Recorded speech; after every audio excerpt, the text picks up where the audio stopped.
Hey there, it's Dolan Rushing. I hope you all are having a wonderful day today. I know that I for sure am. One of my mottos is no matter, it's not a motto exactly, but just kind of general idea is that no matter what the weather is outside, no matter what's going on, I'm still going to decide to be happy because happiness is a decision. And a lot of people, they think they'll be happy if they get a boyfriend or girlfriend, then they think they'll be happy when they get married, then they think they'll be happy when they get children, then they think they'll be happy when the children are out of their house, and then they think they'll be happy when they're retired. And when they get to the end of their lives, they look back and they're like, I could have just decided to be happy at square one. So that's kind of what my thing is. So I'm just deciding to be happy no matter what is going on. And so today actually is a really good day, and I am in a very rural part of Northern New Hampshire. And New Hampshire is a very small state, but there sure is a lot of nature here in this state, a lot of mountains and a lot of history and culture. And lots of British people come over here in the winter season, and they like to come skiing here and to come vacation in this area because it's only probably 7-hour flight from here, roughly. So they like to vacation here, and I just met a ski instructor this morning, and he says he instructs skiers from all over the world, and lots of people from Canada come down since we're about 45 minutes from the Canadian border, and lots of people from the United Kingdom as well. And so, like I said, the history here is very rich and cultural. And back in the day, back when rural mountain lodge resorts started becoming popular, they started cutting down the trees here in these forests. I'm in a forest called White Mountain National Forest, and like I said, it's a rural national park in northern New Hampshire. And so they started cutting down these trees, and I heard, I'm not sure if this is a fact, that there were 80% more trees in these national parks before they started trying to build these hotels. And I heard, I'm just basing this off of what locals have told me, which I know isn't always trustworthy, but I like listening to what the locals have to say. And so they built, back in the late 1800s, early 1900s, they built over 100 rural mountain lodges here in this state, or in this general region. And so they were just scattered all over the place.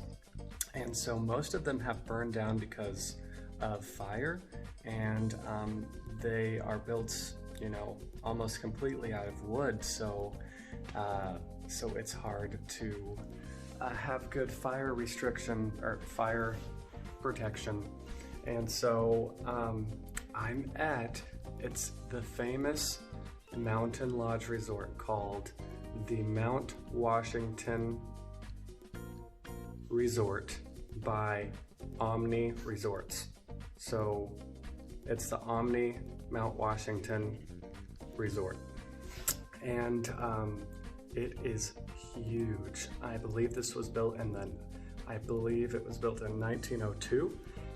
I could be wrong, but I know early 1900s, late 1800s-ish, and it is fascinating. It is a ginormous building, just out here in the middle of nowhere. I mean, we're not near anything, any kind of town, any kind of civilization. It's just this hotel it's just right here in the center of the wilderness, and you can see the tallest peak in New England right from this hotel. And Mount Washington is the tallest peak in New England.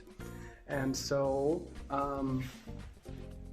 So this hotel is fascinating. I don't even know what floor I'm on right now, but I'm just here exploring. It's really expensive to stay here, so I'm not gonna stay here. But I just came to explore it, and it's fascinating. So I don't know what floor I'm on right now, but I climbed these stairs, and just the architecture here is fascinating. And as you can see,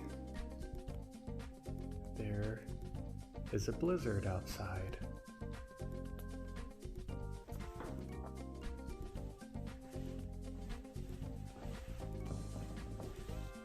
I've got to say, it's just a little bit creepy.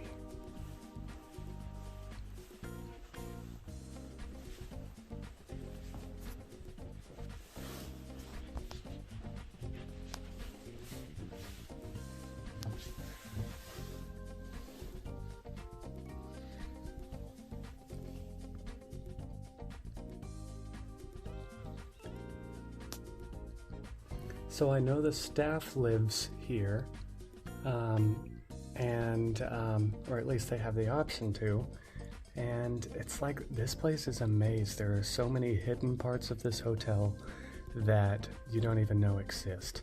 And so I'm gonna try to get over there, but I believe that's probably staff housing.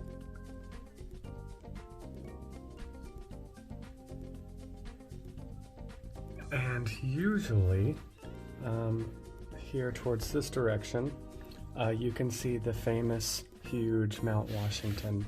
I bet the horizon of it is probably up here. You know, I mean, it is huge. It's just like you almost have to look. You have to look very vertically to see it. It's huge. We're right at the base of it, but the blizzard is kind of covering it up.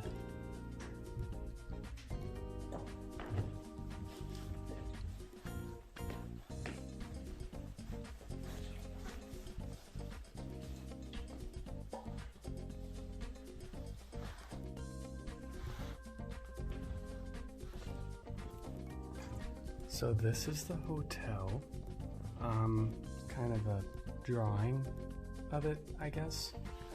And the old railroad comes right next to the hotel. And so back in the day in the 1900s when these hotels got famous is because the railroads went right next to the hotel. And back before cars were common, people would come from all over the country to come to these rural mountain lodges, and they'd get off and they'd stay for 2, 3, 4 weeks, and it was a big social thing for them, because they just, people came here from all over the country, and they would stay here for a while, and they'd have ballroom dances and have dinner and go golfing and just live a life of complete luxury. And it was the kind of people that only had time and money to spend, and they needed to use both of them.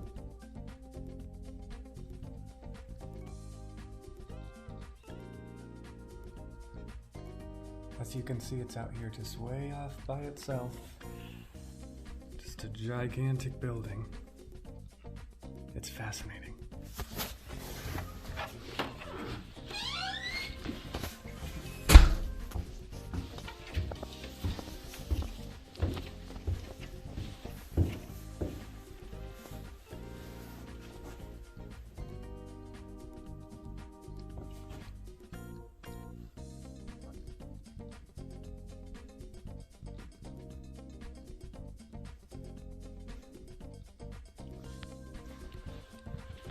So the snowstorm that you can see that I just showed you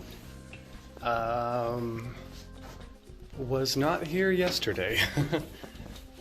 It was probably 50 degrees here yesterday, and now it's probably 25, and the snow came in overnight. And when I went to bed last night, there was no snow anywhere.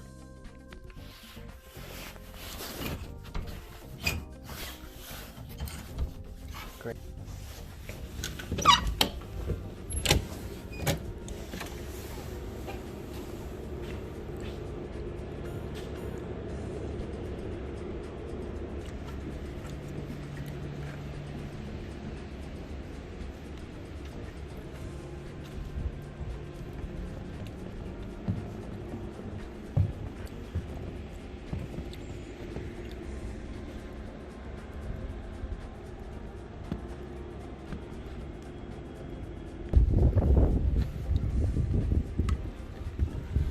As you can see, this place is ginormous. It's actually, this resort is actually its own town.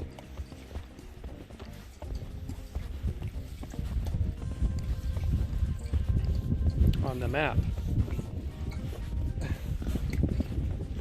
Goodness, it's cold out here. Oh gosh, this is a good view.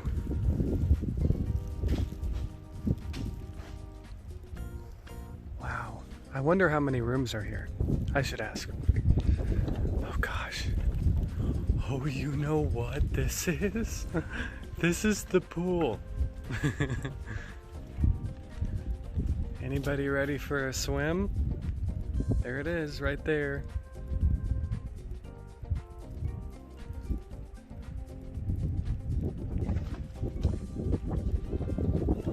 I'm going back inside.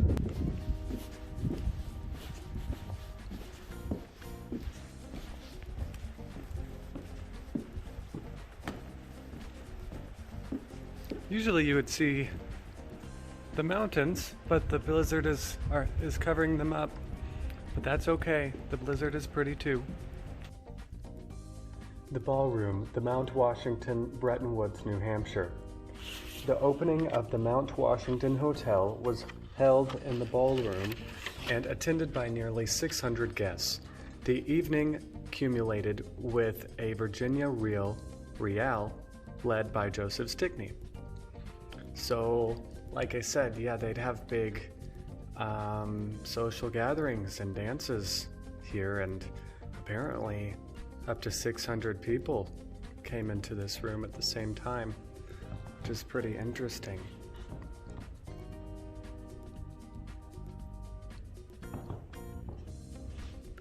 The Cave Grill, the Mount Washington, Bretton Woods. The original squash courts were converted to the Cave Grill, which became a lively speakeasy with gambling and free-flowing whiskey during the Prohibition from 1917 to 1933. Wow.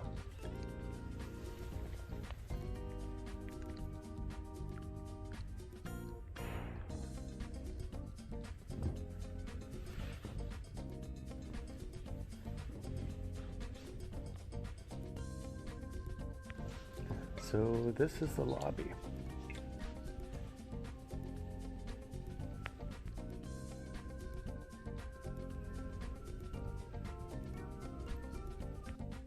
This is the Gold Room, where lots of important meetings were held. After groundbreaking ceremonies in late 1900, work on the new Grand Hotel of the White Mountains commenced in 1901 by leveling the ground and constructing the granite stone masonry foundations.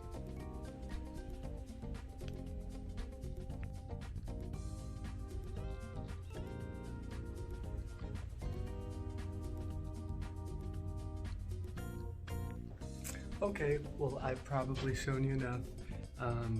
So I'm gonna keep exploring, and I'm gonna see if I can find the cave bar and grill underground where they sold alcohol during the Prohibition time period.